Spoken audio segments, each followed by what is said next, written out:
It's like the last man standing at South by.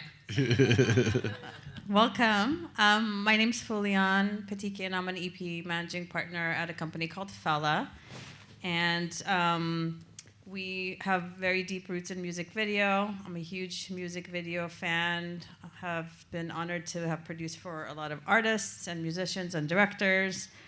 And I think that's a little bit of what inspired this panel, the journey from music video into feature film.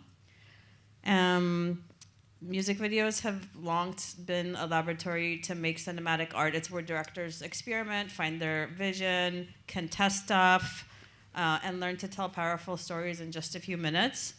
I've been honored to have watched people like Spike Jonze, Michelle Gondry, Mark Webb, Francis Lawrence build their careers, and I think it's like insanely inspiring. So, watching directors build their visual language and develop this art which they take into feature film. So I'm so happy and blessed that I've had a chance to work with all three of these amazing, wonderful directors, and I'd like you to help me welcome and introduce them. So Floria Sigismondi.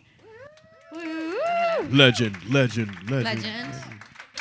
Emma Higgins. Legend. And R.T. Thorne, another legend. Yeah, legend. Lots of legends here, but I love rooms like this because this is going to be very conversational. I want to get deep in there. I want to hear your thoughts, like the real thoughts, and then I'm going to open it up to a Q&A to the audience, so you guys will get to ask all the questions that we didn't get to touch on. But I'm just curious, by a show of hands, how many aspiring directors do we have here? Nice. And producers? Okay. That's nice. Very nice. Very cool. All right, well, I'm excited to dig into this. Okay, I'm going to start with Floria. Okay. Floria Sigismondi. Floria, your work is like instantly recognizable. I just remember when I was starting my career back in the 90s, and I saw these insane videos for Marilyn Manson and Christina Aguilera, White Stripes, and I was like, man, those are so cool. And then it's like here, I wrote this down because it took me a while to really get this. It was like watching fine art mixed with gothic romance, raw emotion, and a touch of horror. And then when I discovered it was a female director, it not made Florio. I was just like, who is this badass lady? I have to meet her. And a few years later, I got the honor of working with you. But you moved on to directing a feature, The Runaways and Handmaid's Tale. And I guess my first question to you is, did you ever feel the pressure to soften or explain your imagery for a wider audience? In music videos or going to features? Going to features. Oh, yes, of course. Well, I think, the music videos are ideas that a little bit can be abstract, they can be poetic, and you've got no dialogue, so you can be really punchy with them. And in feature film, it's a little bit, the biggest thing is like pacing and making things understandable. You can't be as abstract. So it is a completely, for me right now, it's been a little bit of a transition in terms of there's a different way to approach it. But my dream would be to actually make a feature film in the same rhythm and style of my music videos, more like, Peter Greenaway, or even Lynch does it very well, where he's really kind of got something going of his own thing. But we consume in a different way now, so I don't know if that's possible, but that would be a dream. Yeah, it would be mine to watch something like that too. But yeah, I'm gonna skip to Runaways question for you. How important was it for you to tell Runaways from a distinctly female gaze, especially in a rock and roll context? Well, I turned down that movie twice before I said yes. But yeah, and the thing is I don't know, I just couldn't get in there. I just felt like if I did this film, it would have to be kind of personal. And then once I did that and touched my 15-year-old young girl, then I got it, what it was like for them, how hard it was. And it was very interesting because in that era, the 70s, it was hard for women they were the first, really one of the first. So it was hard for women to do what they were doing, so they got a lot of flack. So I kind of leaned into that, leaned in how the young girls were treated, and really kind of gave it a female gaze because they already had the opposite, trying to do something. And also Kim Fowley was like 100% the other way anyway. So it was interesting to do a film that didn't feed into that and then just showed a different perspective on, really kind of showed their perspective. That's very interesting to hear. You said you turned it down twice before you actually decided to do it. What convinced you to take it on? I think that 15-year-old self. At first, I thought it wasn't maybe abstract enough because I thought, it's about real people, and I don't like the real world, and I'm always escaping. And I thought, what does that have to do with me? Until I went to that little girl. And then I went, oh, yes, I know what the sidewalk looks like. I know what the breeze, and what they're thinking. And it just kind of, and then I did all the research, and that was so exciting. I really, really loved that. Just reading their interviews and the little voices, the little girl voices. Well, I'm glad you made that film. Definitely. Thank you. Not only film, but you also stepped in to direct a TV show, and I'm very curious because RT, you have experience with this, which we'll get to. But when you stepped into *Handmaid's Tale*, what was the creative conversation between your own visual instincts and the show's established language, and where did you allow yourself to push and disrupt it? Well, I always say the train's left the station and you're holding on for dear life. Like, literally, you're trying to catch up. You play catch up the moment you come on board because everyone knows everything before you've even, I got the script. I think I got some of the scripts the day I landed. I mean, it just is very fast moving. But I was fortunate because the 2 episodes I did, there were new things audiences hadn't seen before. Like Luke, his whole escape into Canada and all that was all new. So I was able to shape that world a little bit. And also with Serena in A Woman's Place, I was able to go back in time, which no one had established on the show before. So that was really great. But the pressure of the timing and the whole, like I shot on a set where I'd never seen it. Like literally, it was a stage. That's crazy. It was a stage. It was there. They wouldn't turn on the lights for me. I was like, okay, well, I guess I'll wing it tomorrow. But you have to create a little bit of a plan. The great thing about that, as a creative person, the show, it's got kind of like 2 different languages. It's got a very organized, composed. Gilead kind of language, and then it's got the thoughts and the much more emotional stuff that's handheld and in your face. So I kind of had fun playing with that. I remember trying to push let's shoot everything at 48 frames per second, and it was like, what? Why? So what I wanted to do is do dialogue at speed it back up. So but the dialogue now is in real time, and then right when she finished speaking, everything kind of goes into slow motion and kind of in one take. So I tried to push it. Yeah, I do my best. Or else it's boring, right? Well, you did a great job. Thank you. Okay. Emma, I'll move on to you next, since you're in the order. Sure. Emma, you built your reputation through bold-driven music videos for artists like Jessie Reyez, Mother, Carly Rae Jepsen. Your video for Jessie Reyez is "No One in the Room" won a Juno for Video of the Year. And you recently made a leap into feature filmmaking with the debut of "Sweetness," which premiered at South by Southwest last year. So huge congrats on that. Yeah. We love it here. What skill from music videos turned out to be unexpectedly essential on a feature set? I think hearing Floria just speak now and having to walk into a set where you didn't know what it was going to be, and then having to just have the confidence and go about and know that your job is to do the best with what you're given in front of you. I think I learned a lot of that in music videos, which was to expect the unexpected and just build a lot of confidence in walking into different scenarios that on an indie film are going to be, you can expect them to be chaotic and unplanned. So you develop a certain calm in the eye of that storm. I think music videos are always a storm. Yep, you're right about that. What part of the creative voice only revealed itself once you had the space to actually create a feature film?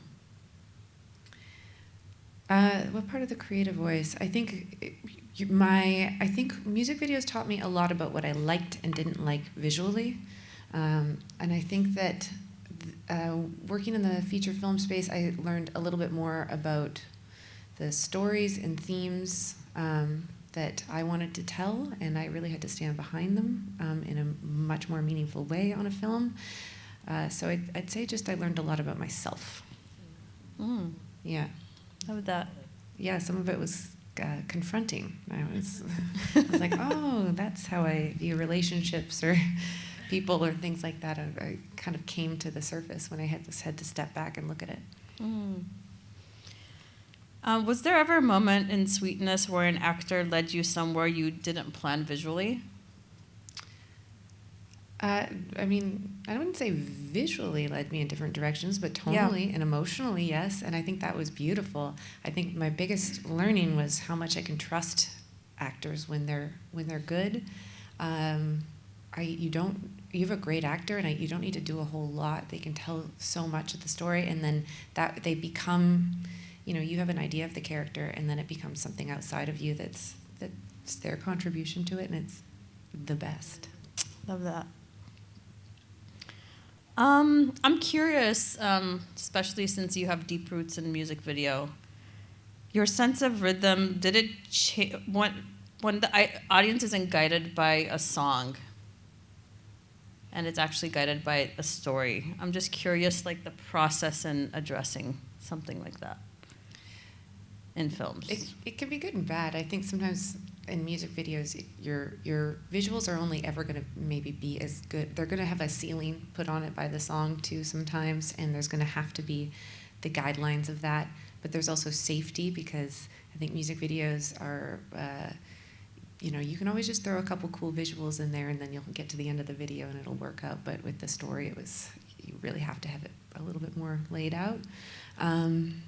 What was the question? Did I answer it? Well, I kind of think it's more of like a conversation, to be honest, because also your movie has a lot of rhythm and a lot of music, so which guides it, and I think it's an emotional guide for me to music. It's like I still took a lot of that from music videos. I think listening to songs and finding touch points, it's different songs for us to listen to, and then even in the edit, it would help us find. We couldn't afford a lot of the songs, in the end of the day, but we'd still put songs in for like the moment in that, and it would help us understand, like, oh, this is meant to be funnier or lighter here, or have something, and it works. It works in that space emotionally. There's something to that, though. Like, there's something with music videos. I think you're still tuning it emotionally. You know what I mean? Like, there's a way that I think as a director in a music video, you connect with the song, and somehow it elicits certain emotions from you, and then in that process, you create a visual that, like, you can't articulate it, but sometimes those visuals, they kind of support the emotion of a part of the song. You know what I mean? Like, it might not be a lyrical thing, it might just be a melody or something like that, but all of a sudden, the way you move a camera or the way you do something, it lends to that emotion. And I think we do that in our filmmaking too. Like, I think when you get into a film, you have a story. Sometimes there are these ways of capturing that you do that adds to the emotion of a beat or something like that. It's something, and it's weird. It's like intangible, but like every director, I know y'all feel it. Like, you have a way of doing this thing, and it just feels right.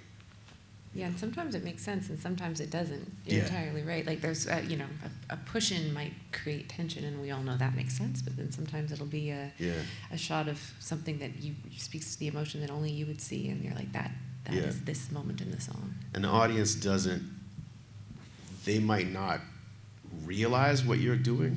Like, I remember, like, early in my career, like, one of the first movies that I saw that I actually saw the cinematography. It was like this, it was like my mind clicked on, like, oh shit, they're shooting this. And before that moment, I had never seen the cinematography. I was always just watching a film. And then it was Spike's Do the Right Thing, but it's like, I saw the crane shot, and I was like, what the fuck is happening? And I was like, what? And tuned, he had Terrence Blanchard do the score in that. And it was this lyrical kind of, almost, there was an innocence to it. And this crane shot made me feel like I'm in this neighborhood and I'm a child. I don't know what it was, but it sparked.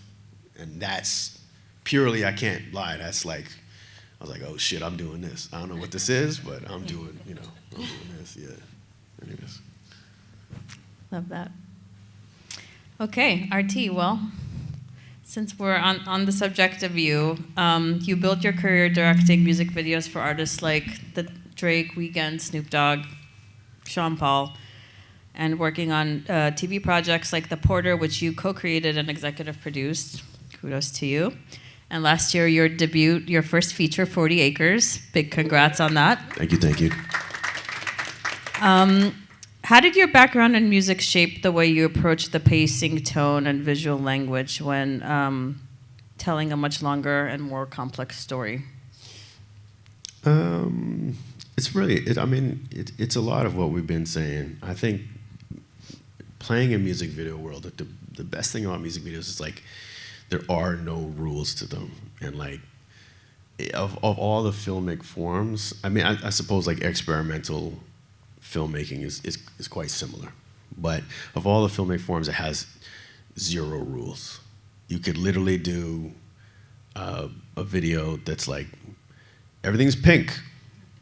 That's your video, you know what I mean? And like, and it's really cool because in the other filmic forms, it's like, there are certain guidelines, there's certain structure built into it that inherently the audience will know if you are betraying that structure. They don't know why, but they know. They watch a TV show, they know that this arc has to end by the end of this episode and has to set up the next episode.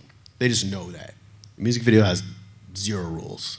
And so the most beautiful thing for a director is that you just get a chance to experiment. And then there's this weird thing that happens with the emotionality of the song. And you get to play in that. You get to become the song as you're sort of doing it. So I love the form, and it's a great training ground. It led me to a lot of places visually. So as I brought a lot of that to my film. In terms of rhythm, it's just, I think there's a rhythm in storytelling in general, like a song has a structure, you have a first verse, you have a pre-chorus and a chorus, leads you somewhere, and then you get back into a verse. And then once again, the thing happens. So it's kind of a rise and fall nature in songs inherently. And most storytelling has that type of structure as well. You're introducing people. There's an incident that sets the thing off. It's like a mini climax, and then you carry on with the story into the second act, and the same thing happens again. It kind of rises to a certain place, and then so all of those, that kind of understanding of that became clearer to me as I kept getting into narrative storytelling. I see Fu going, yeah. Got you. No, it's not that. Actually, hearing you talk just made me think of another question I want to ask you, which is completely off the thing. Yeah. And, you're on our roster, and we work with you all the time, but Hearing you just talk about music videos and how they, now you're obviously in a different realm, and we've had conversations before, and you coming back to maybe doing a commercial or a music video, and you're just like, no, I'm good. And I'm sure Floria feels the same way, and I'm sure Emma will get there at some point. But I'm just curious, like, why are you more weary to stay away from the music videos now? I wouldn't put it like that. Like, I'll never say no to music. I love the form. I really, really love the form. I think it's amazing. I just, like, at this point in my life, like, I'm more interested in doing films, like, and I really love the collaborative process if you find the right collaborators, and I love discovering the film on an indie side. I haven't done a studio film, and I think Floria could probably speak a little bit more to that. I don't know what that experience is. I'm interested in it, but I'm sure it comes with a lot of, there's probably a lot of baggage attached to that. The beautiful thing about independent film is the discovery process was great for me. It's like, and Emma and I have talked about this, like, you write it, you get on set, you start to shoot it, it evolves. Different people come in, your actors come in, they evolve this project. The process of it is discombobulating. You get into that editing room and you're like, I know what this film is, and you cut the film exactly how you think it should be cut per your script, and the film is 2.5 hours too long, and a lot of the stuff that you knew you were getting on set is not functioning. It's not working, and you're just like, I don't understand this. And you have to just open yourself up and, like, listen to the film. And the film starts to tell you what it is. Like, the film is an evolving, organic thing. And it tells you. It's like, you wasted your time shooting this. You didn't have to shoot this scene. We already said the things that we said in the scene, before. And you're like, oh shit. I love that discovery process of films, particular. It's different in television. Television's its own thing. They got it written. They know what they want, But so I'm enamored by that process. I want to do it again and again. That's where I'm at. So it's not that I'm avoiding. I would do a music video. Okay. If you got a cool music video, it has to be a cool one. It's always cool. Yeah. I've done this metaphor before with it being like a child, and I think the edits is like the snarky teen years, and it's telling you, I'm not that, Mom. I'm something else. Yes. I'm not a punk. Yes. I'm a prep. Thank you for bringing this up, because this wasn't going to be one of my questions, but hearing you talk about it, I'm curious. Floria, you did a studio film. Both of you did an independent film. And there's a lot of freedom in doing an independent film, because I just saw it firsthand because we work so closely together. I'm curious what Floria's experience was like working with the studio. Maybe it's a little bit of false freedom. Maybe, I don't know. It's different. You've got a big team of people that have things to say, and you have to take them all into account. It's definitely not the experience I had with The Runaways, which was, like, again, finding it, and you're really in there, and it's your child, and but so it's you've always, as they say, when you're painting, you're doing a painting, and you're trying to paint, but everybody's in the room, and you have to get rid of your agent. You have to get rid of, if they're just inside, and so it's a very different than being in the room by yourself. Did you enjoy the process of making It's a film? just very different. Yeah. Very different. And also because I didn't write the script, and we had multiple writers, so it's a completely different experience. Right. Did Do you we feel have like you mic could make problems? changes Do you need a minute? to No. the script or things, or how much did you feel that you could express yourself and have it be heard? It's being recorded. We don't have to answer. Okay. Gloria, give us the tea. I did not did not contribute to that script. Yeah. Do you feel like when you look at the movie, how much of yourself do you still see in it, or do you feel like out of it? Yeah. Okay. I see myself in it.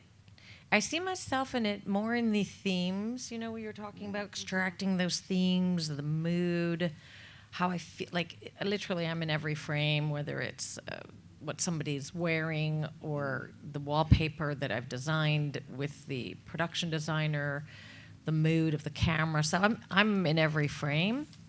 And that's a blessed thing, because you got to find your way in, you know, to something that takes so long to make.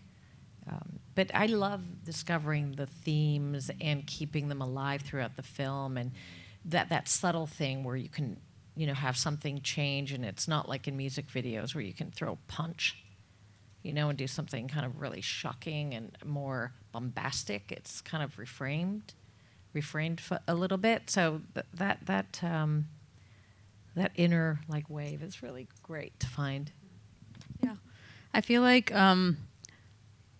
Artie and Emma, you both wrote your movies and were able to make them. But as you grow in your careers, I'm sure you often see scripts and decide, should I do this or should I not? Just because it's a really hard process. So I feel like maybe that's where the question came from. But well, in the 2 scripts that I'm working on right now, I did not do the initial writing, but I worked on them, and now I'm happy with them. So every page has got, you know, it's a little different handling of the material right now. Mm. Yeah, I think that was the curiosity too, is the way in and then finding how to relate to it, because it's such a big undertaking to take it on for years and give so much time to. And I think you said it really well with your child, your inner child vibes too. Kit. I think too, you know, it's like it's kind of like anything. It's like short form. Same thing with short form. Like, you have to find your way into it. Like, sometimes you do a music video, you get a song, I don't like this song at all. But you got to find something that you can put yourself into it, something that you can get out of it. Like, you know, all these things are the same skills, just on different levels with these different forms, right? So it's just like, all right, am I going to do, like, you know, no, I'm not going to go there. But, you know, like, should I do this project? Okay, maybe I'm not a fan of this particular thing, but what can I do to change it? How can I shake it up? You know, you find your own way to challenge yourself within it, and then, yeah, and then inherently you're gonna put yourself in it.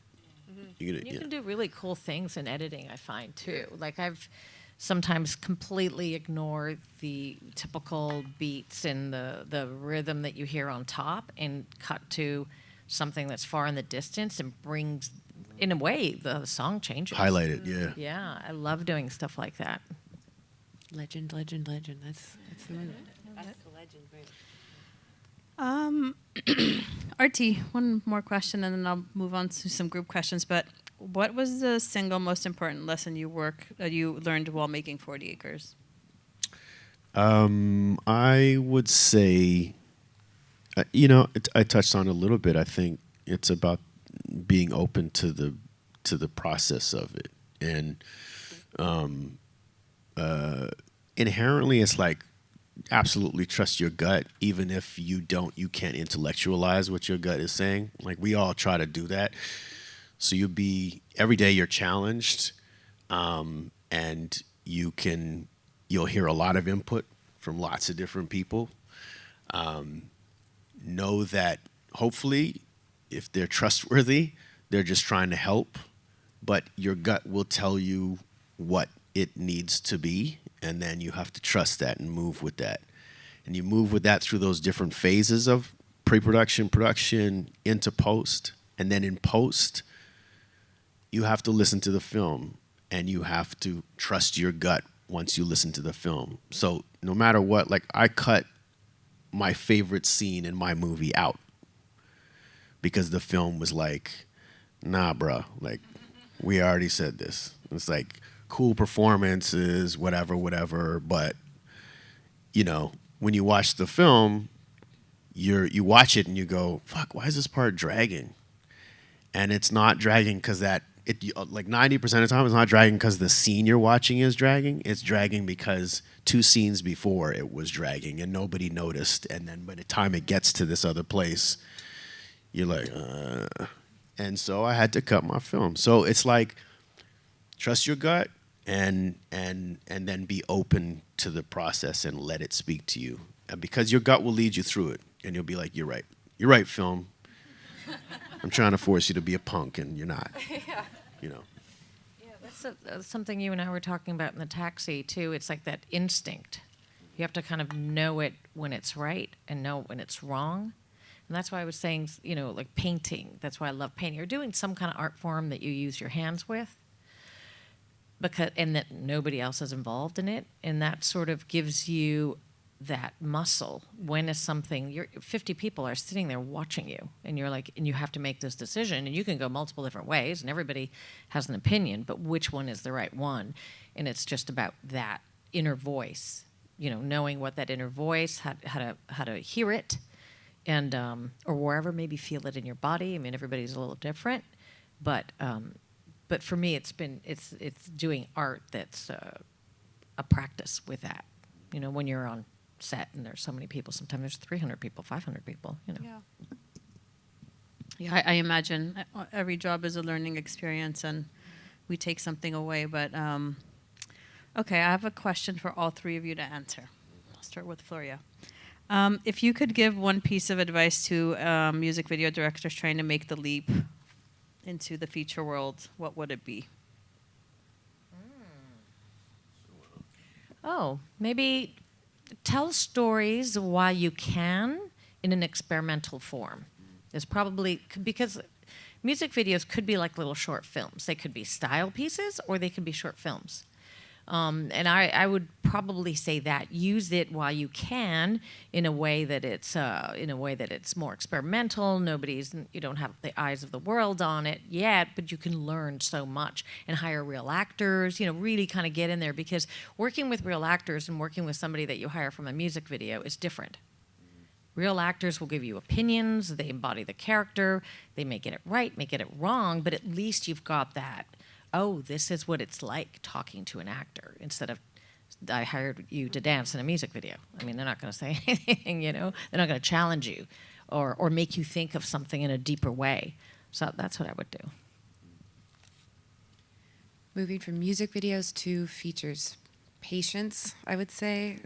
It took me a long time. I think it takes most people a very long time. And I think everything that Floria is saying, it's while you're there in the music video space, you have a great place. The way I used to feel was, I'm getting, paid to learn and experiment and figure out the painting, to figure out what my brush stroke, what I prefer to do, see.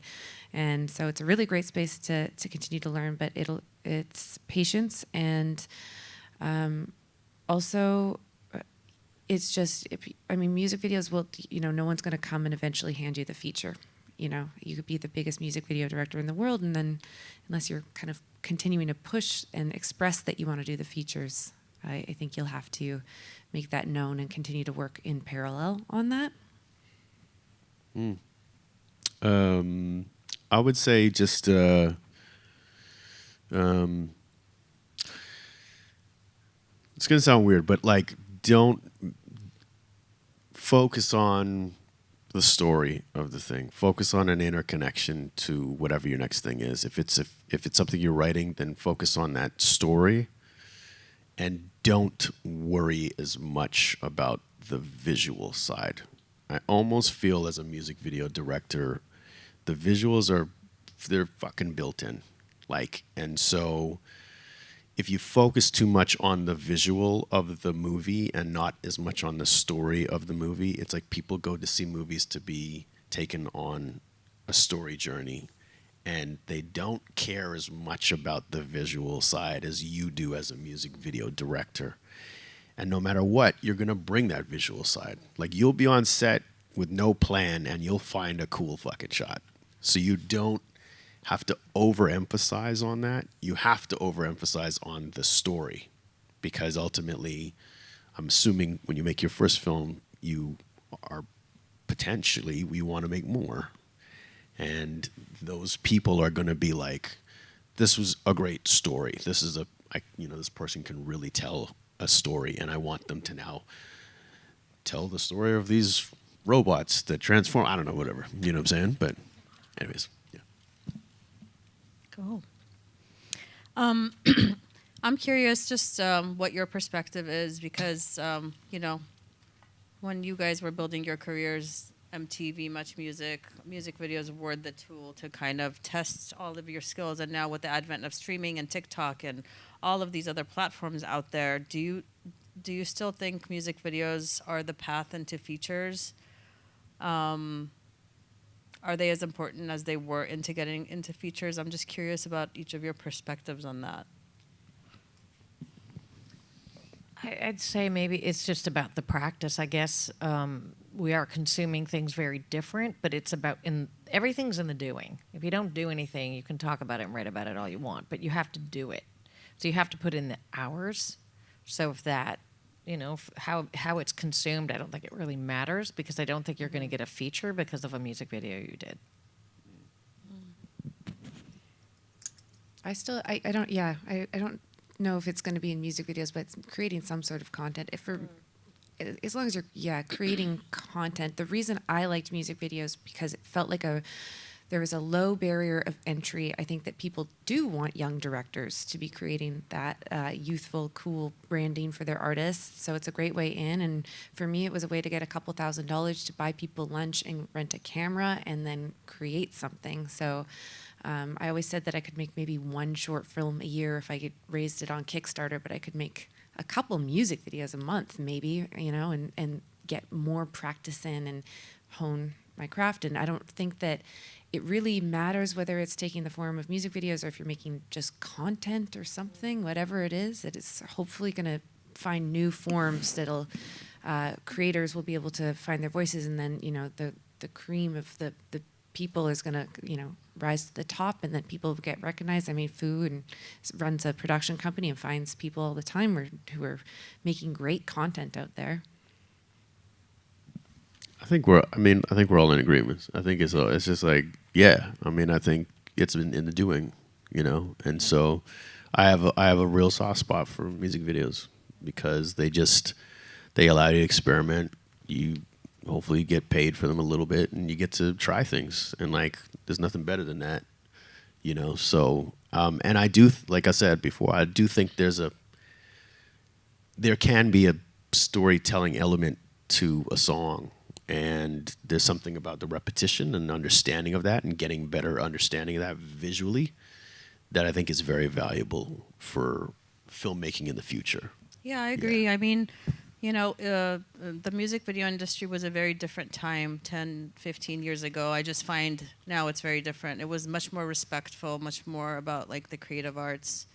And now it's just no money, and you get a brief and 50 other people are writing on it, and the treatment's due tomorrow, and they don't even get back to you half the time. You just see it on air.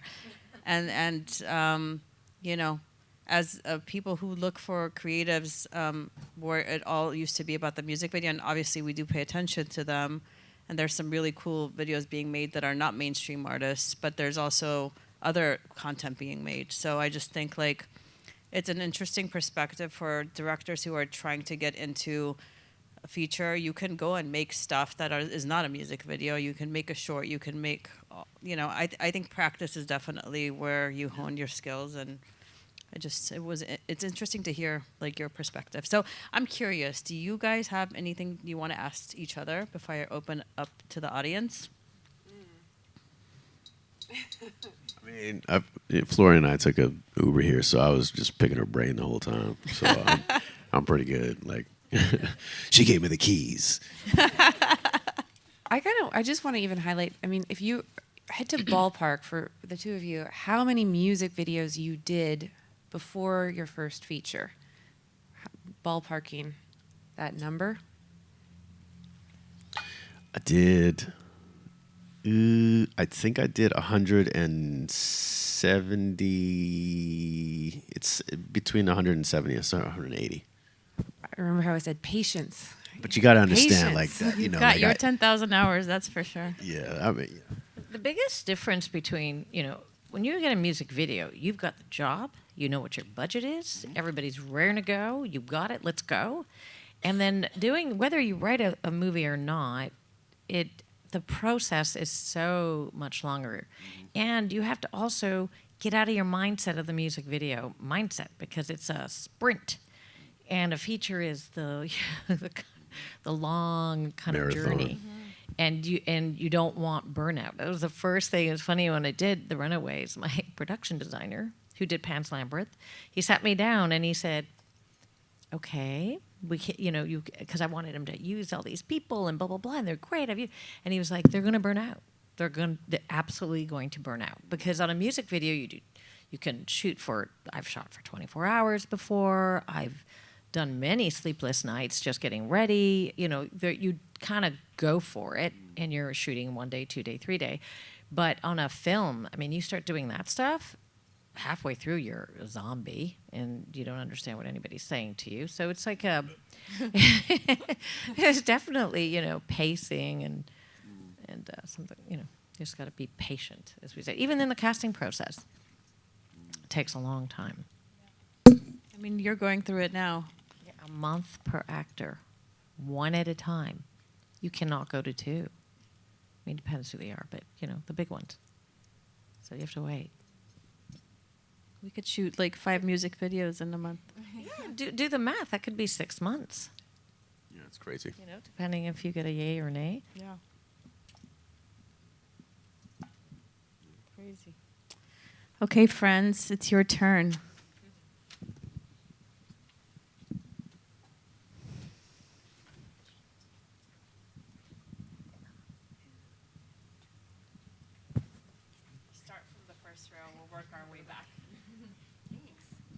Thank you. So cool to meet all of you, or talk to all of you, because you're so prolific. My name is Veronica. I live in New Orleans, and my question's about kind of the early days. Like, I want to get started doing music videos for musicians in town, but a struggle there is like there's these incredible musicians that don't have a lot of money, and they're not really signed to labels that have budgets, but I want to work with them because if they had content, it would help them, and I could get more practice. So my question is, like, how do you navigate that time when there's not really money to go around, but you want to work together? I did just cut my first 2-hour live concert for an Afrobeat band that was covering Fela Kuti, and it was a great experience for me. Amazing. Good job. So cool. It's on YouTube. Congrats. They're called Government Magic.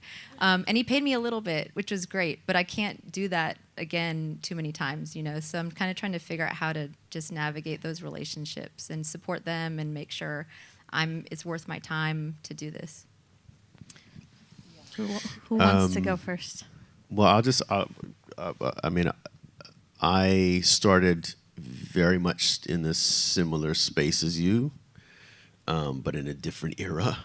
I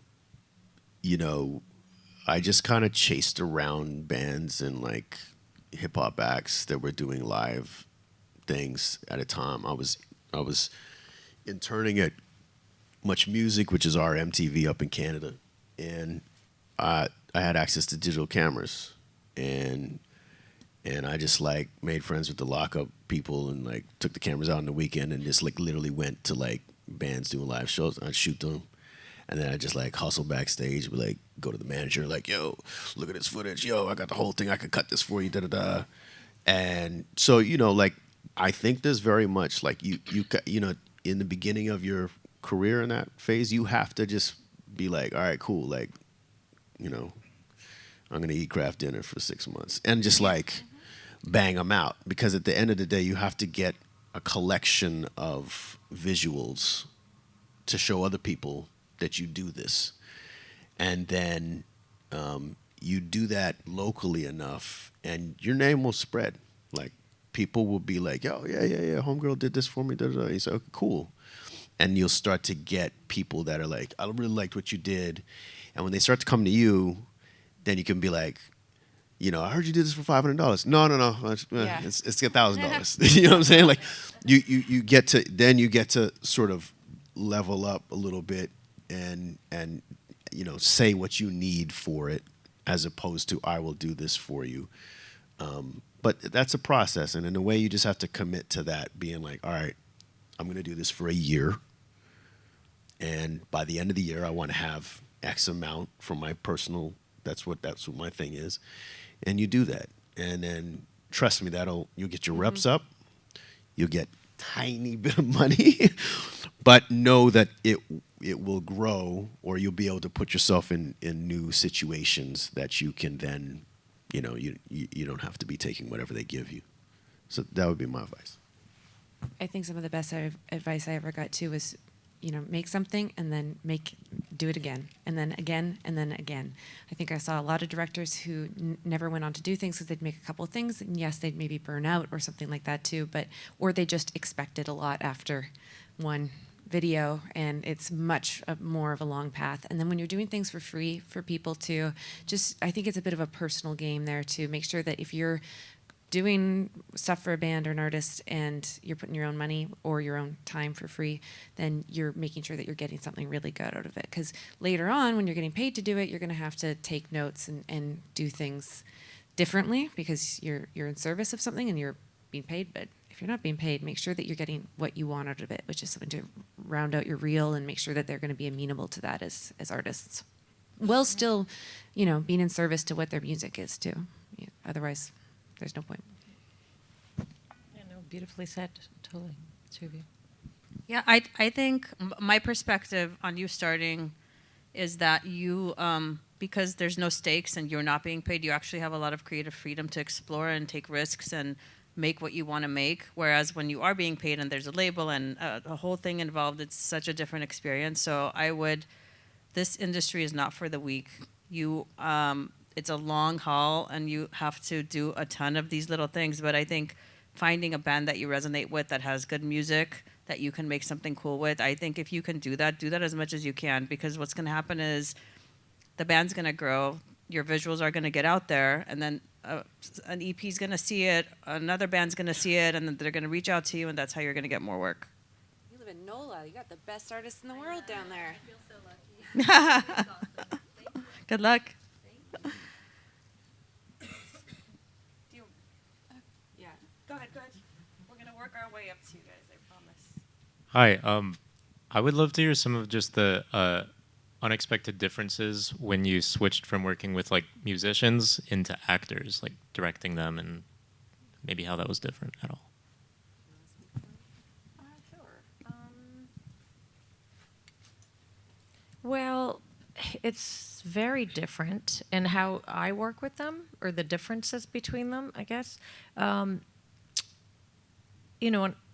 musician comes with like the theatrics of the identity that they have, and they understand the song. And I always try to bring somebody back to the initial moment when they wrote the song too, to kind of bring emotion back into their performance. Because a lot of times, by the time they're ready to do a music video, they've lost that.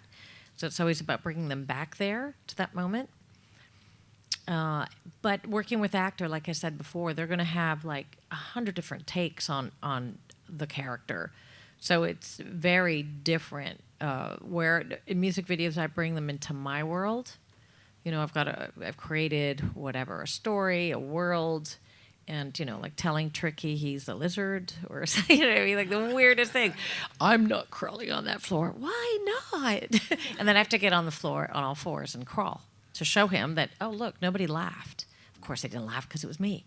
You know what I mean? But it was like, oh, okay, I'll try that. And it made it. But even though he's the musician who wrote the song, you still have to they're still walking into your world, and you can see the finished piece and they can't. And so you have to kind of take piece by piece and get them to do things. Like when I hung Marilyn Manson upside down, he did not like that for a very, very long time.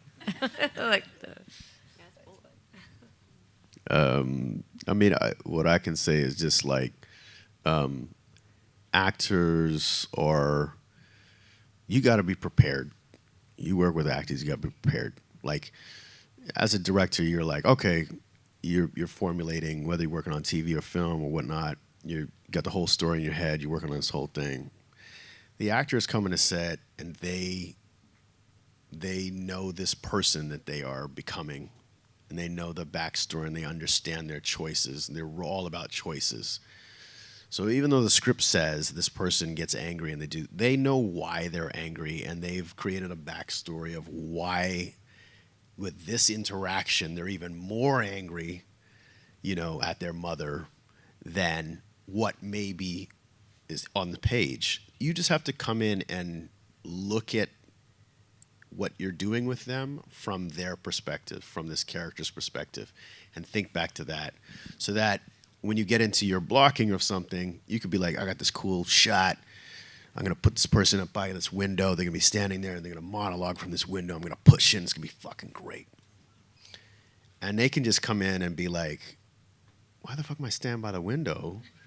My mom's here. I'm so upset at her. I'm waiting for her. I'm standing by the door. And I'm like, yeah, but I got this cool shot, They give a fuck about your cool shot, you know what I mean? And so you have to find, and if you really want that shot, you have to find a way to convince them that their character would be there, that it's organic to the prep. Yes, the window, that it's organic to the preparation that they've done for this character.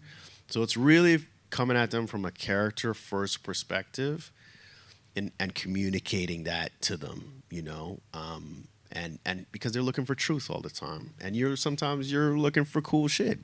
So there's that kind of a thing that you have to respect. They're coming with their A game, and it's related to the truth of the character of the moment. So think about those kinds of things when you talk to actors. Great answer.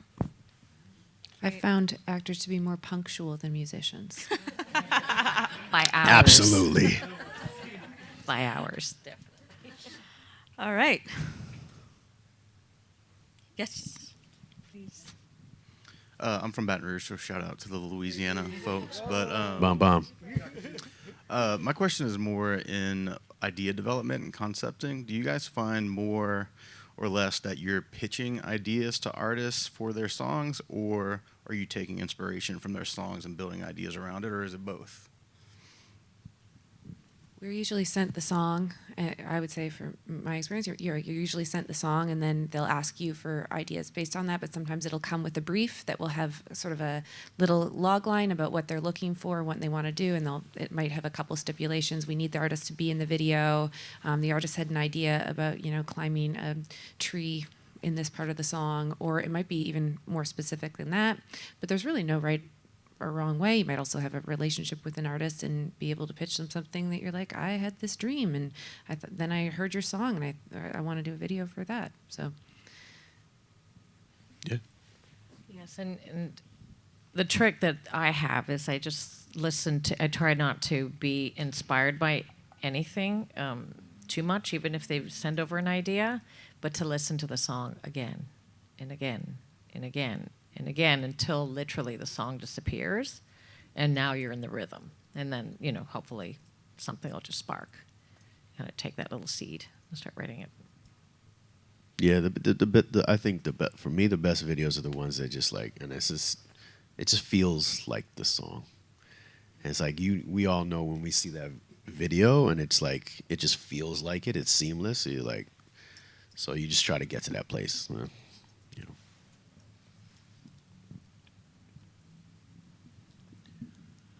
All right, RT, you've mentioned this car ride a few times now. Yeah.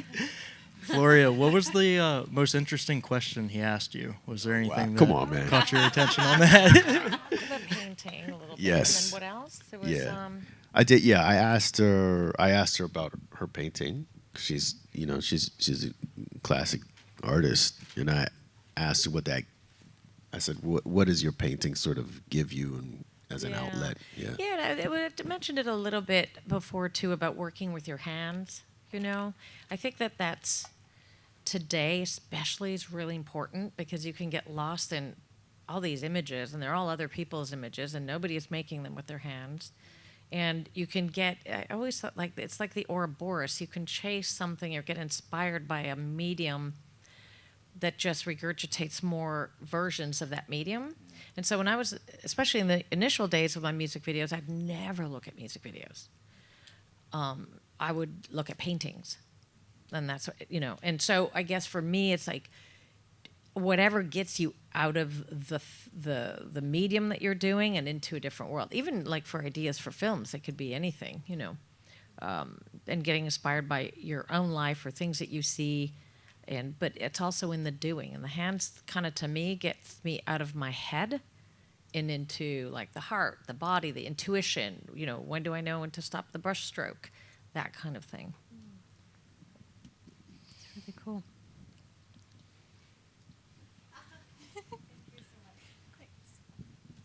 Hi. Thank you so much for this conversation. It's been really inspiring. I am here with my debut feature film, and I have a question sort of about. I come from short film, not from music videos, but I know we've been talking a lot about making that jump. I have a question about the jump from your first feature to your second, or to TV, maybe, as the case may be. You know, especially in independent filmmaking, I've been wearing more hats than just director all year. I'm also a producer, and it's consumed me entirely to get this thing finished. And now all of a sudden you arrive at the moment and you have it at South by, and there's like, feels like there's this momentum under that moment, and you're like, oh shit, I forgot to think about like what's next, because I've been so consumed by People will this ask one. you.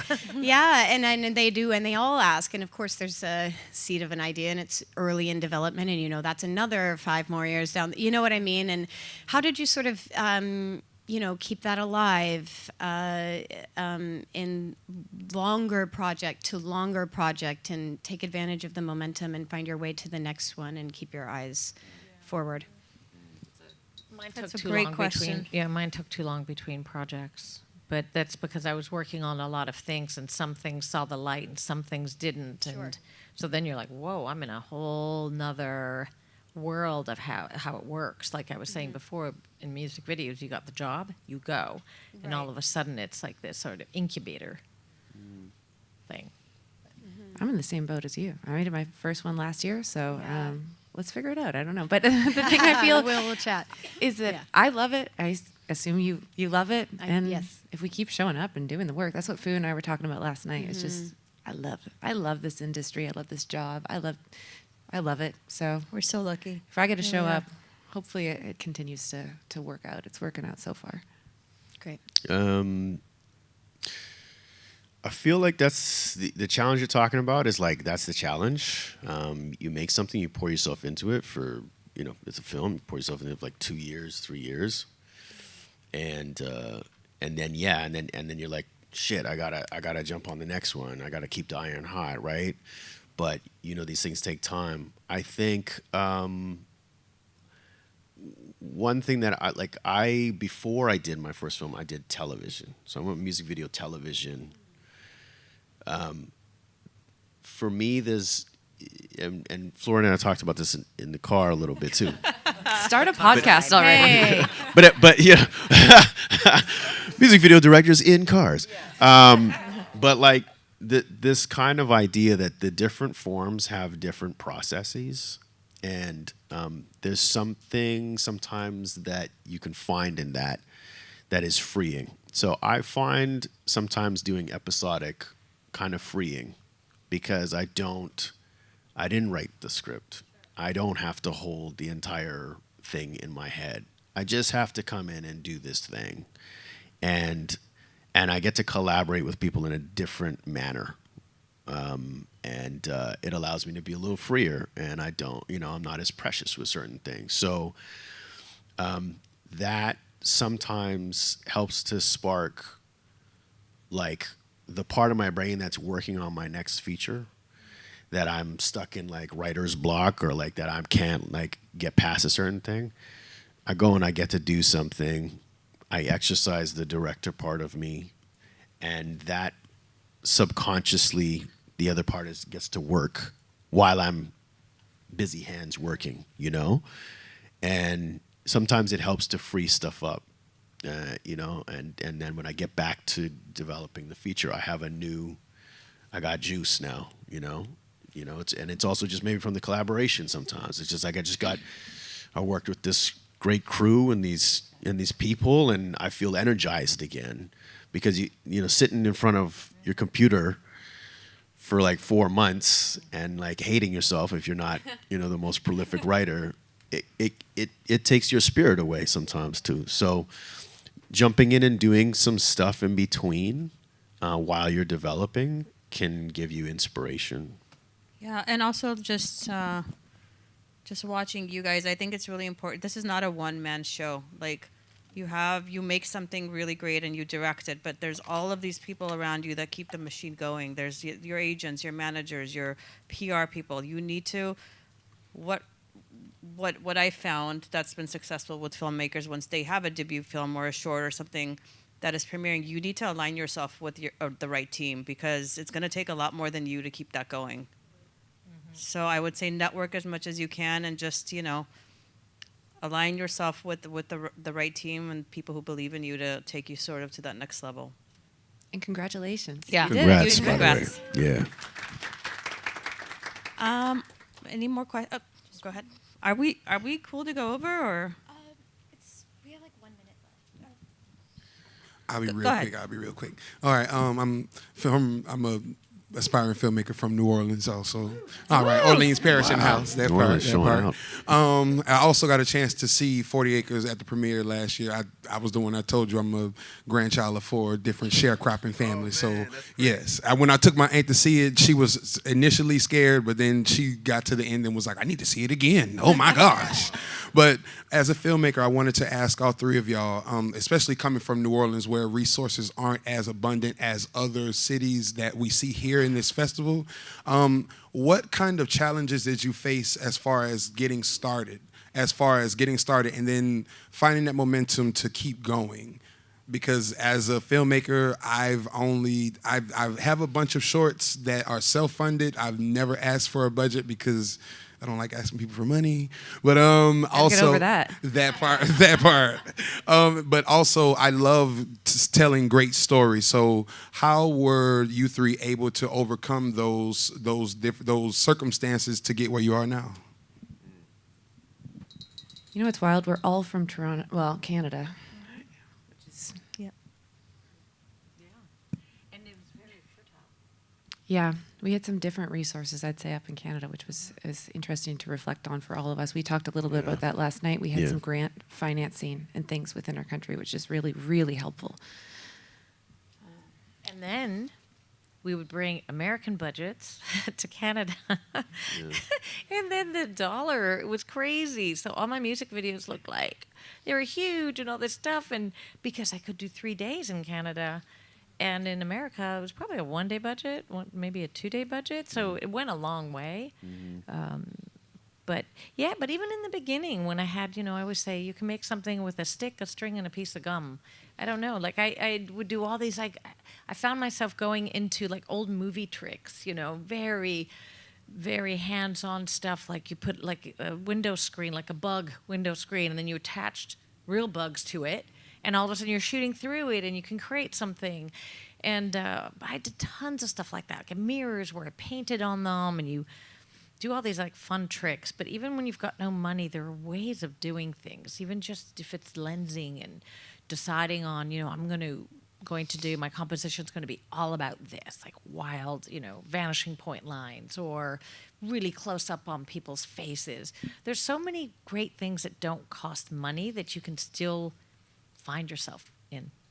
I would say also the challenges coming up to, if you're, I think Fu touched on it a little bit earlier, because I didn't go to film school, and I was just making things, whatever, in my apartments, and I'd go work on set, and I'd come back with a little bit of money, and then I'd drive myself into bankruptcy again. I at one point got so malnourished, I went to the hospital, and they were like, you can't just eat pasta. You need to have other things. I was like, but it's Yes, so you can. cheap. Italians do that. And then, I would say the one thing was I found really great friends and people who believed in me, and were there for me. And when we just premiered my movie in Toronto, finally, and I got to have a lot of those friends in the theater, and I got very emotional because they were there with me, like making stuff with finding bugs at night to go shoot.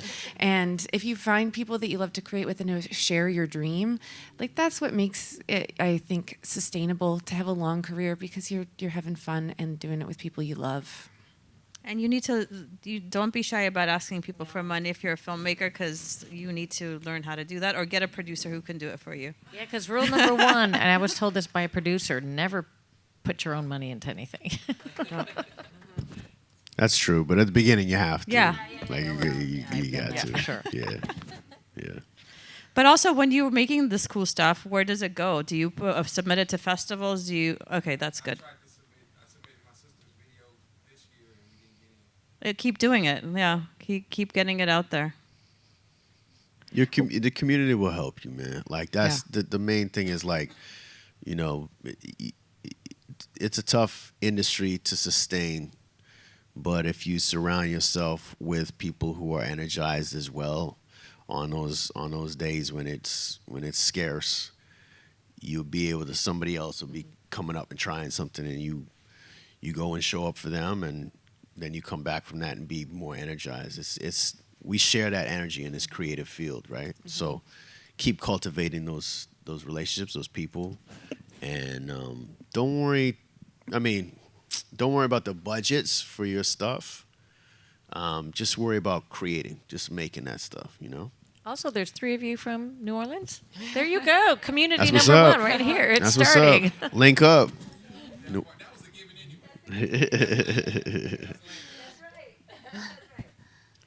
I think we might be out of time, but we're going to hang out here for a bit. Are we out of time? We can't keep going? No. We got you. Okay, you. we'll be out We got here. you. Come talk to us. We'll answer all the questions you have. And thank you guys for joining us. This was fun. You. Thank you for Thank moderating, you. All of Phil. you. Thank you.